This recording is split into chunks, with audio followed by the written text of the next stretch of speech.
picture. It's a picture you drew with your eyes closed. But your mind could perceive what you want. Yes. True or not true? True. Your mind has a correct perception of yourself. But your eyes are closed. So, what does that tell you about family? About? Family.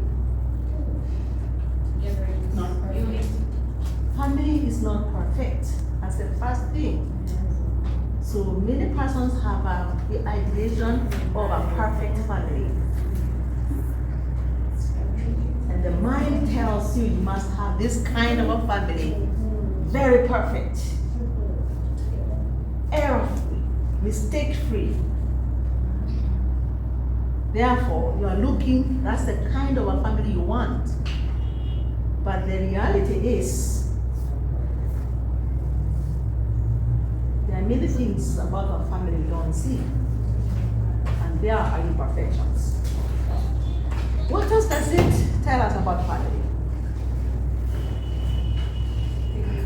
We have different perceptions of what it should look like and what should be where, and so though we were all we thought the ear should be or where the mouth came out a bit different. So I think we all have these perceptions, and sometimes we're blind to what the other persons may want. So we're doing one thing to a particular end, not recognizing that that's not what the other person wants in their perception.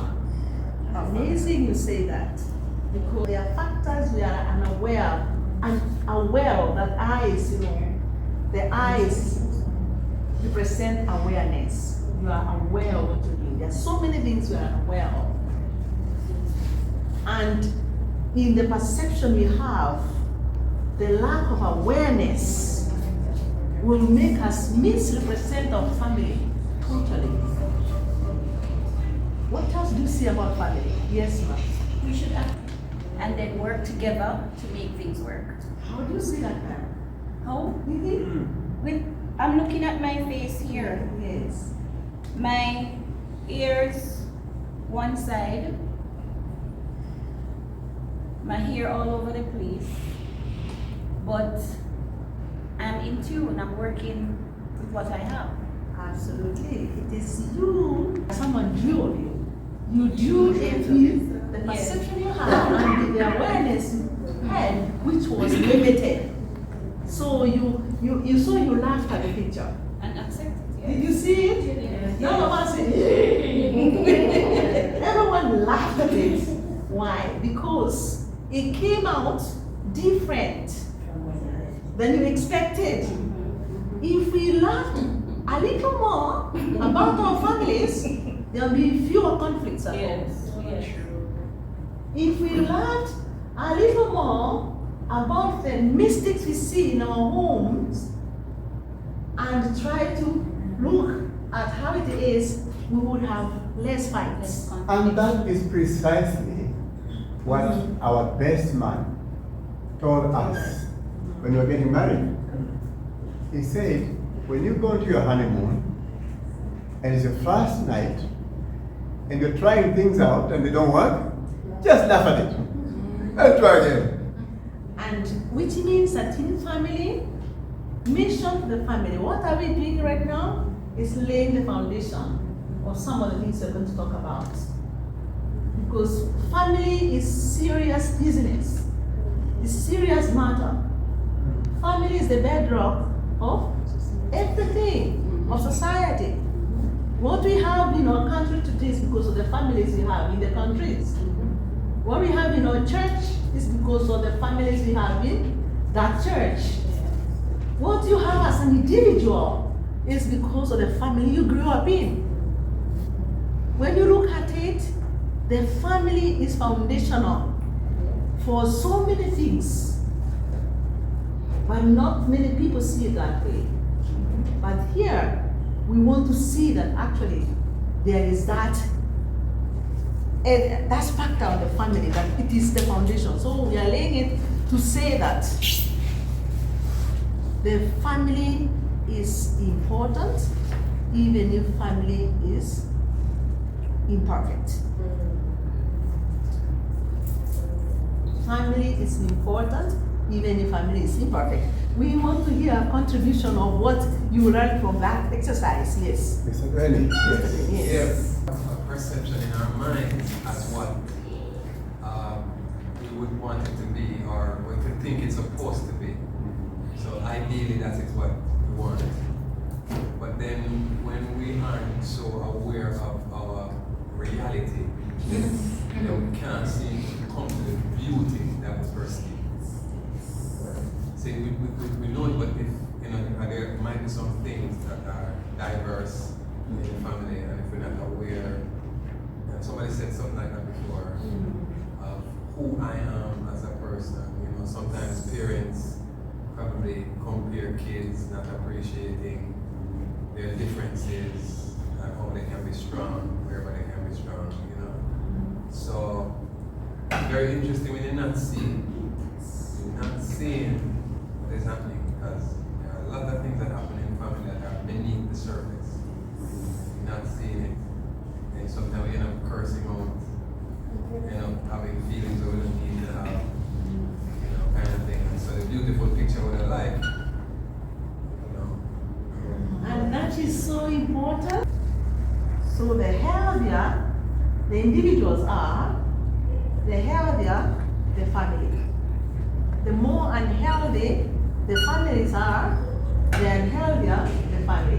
When individuals are aware of themselves, you know yourself, you're more likely to lay a foundation to your family that is stable than a person who doesn't know themselves.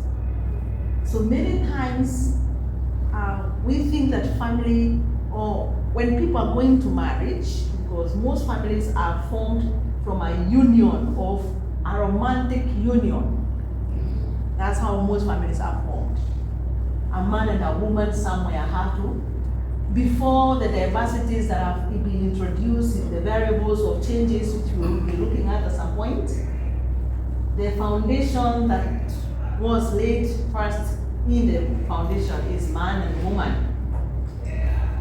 And there is an attraction that comes in between this man and woman. And that will bring us now to the point that Joseph is going to talk about here, as he's still carrying on that activity, illustration. It's going to be a guiding factor. However, we will be having point looping into it. So we will be looking now at the point of why mission to the family. Why? Mission to the family. And dear ones, at this conference, Global Missions Conference, a key word we're talking about is networking, right? Mm-hmm. Networking. We sit in this room, some of us have never met each other, correct? Mm-hmm. Right. And some of us are strangers to each other, learning together. Yet at the same time, we are a very strong collaborative force, brought together by the Lord through this forum, a very strong force. Reminds me of the battle with the Amalekites. They won because Moses sat there, right? And he was waiting for his hand to be lifted up, right? But he didn't make it alone. Aaron and Hur held Moses' hands up, right? yes. That wasn't all. There was need for there to be a Joshua down in the valley with the troops fighting, correct? Yes. Who won the battle? Joshua? The soldiers? Because the guns, they had no guns, but the swords? With Aaron or Hur, because he had Moses' hands up. Because whenever the hands went down, they were losing. Was it Moses by himself alone? Each of them collaborative effort. All of us here. You don't know the other person, but we are on the same team, on the winning team. In Christ's triumphal procession, there have been many fights, and there are many fights against family, right? big fights, big time. Many more people want to get out of marriage. Fewer numbers want to get in, correct?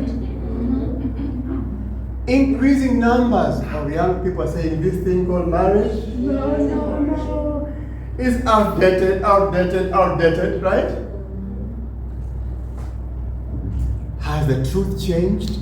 The truth that God says about marriage? That marriage is honorable, right? And the bed and the fire is honor in marriage, right? So what has changed? Friends, it's a blessing that we are talking openly and vulnerably. One of the things that we like to say, as part of that God's collaborative team, God puts us together not to see through each other, but to see each other through. That as a team at this GMC this year, we can network and collaborate, pray for one another, look out for one another, and the ministries we're involved in to see each other through. Now, I will go quickly to family. Why mission family? Family is the heart of God, right? Yes. We see God made family, Genesis 1, in His image, and He put them to go and be fruitful and multiply, right? He laid the foundation, holding the family back to Himself. You know what happened at the farm? He made a good family, provided for the family, placed it at a place which was well saturated, and then there was a deceiver. You get it? There was a deceiver who took advantage of vulnerability, the curiosity of Eve to find Adam. And in the process, got into and deceived, and the family was taken away from the Lord. The two who should have been walking hand in hand deserted the Lord and began to walk with another companion, and the companion was a deceiver. That broke the foundation. The foundation of every family is God, but the truth is God. The truth in reality now is God the foundation of all the families on the earth now? No. Yes, and not all serpent still looks for vulnerabilities. Remember about 14 years ago, met a wonderful gentleman in this Jamaica land we love at a garage. Met him and we were in a conversation, and then he said of the challenges that they were facing in his marriage, and asked if we could come and talk with both of them. So I spoke with Alice, and we decided to go and talk with them. When we arrived their door, they opened the door and both were at the door, both of them, husband and wife. And I said, we hear you come to give us, I hear you come to give us counseling. We don't need counseling. Our last counselors were both doctors of psychology. Both the husband and wife are doctors of psychology. And they divorced last week. So what can you tell us? What can you tell us? Yeah. The counselors divorced the previous week. So what can you tell us? What can you tell us now? We say, we don't come to give you counseling. We just come to be your friends and just to share. Okay. That began a journey and a walk with that couple. Long story short, today, they reconciled, their lives were healed. 12 years, yeah, after today. Their child was also healed. They are now together pastoring a congregation. Together, they involve all of them as a family with their child also, their son.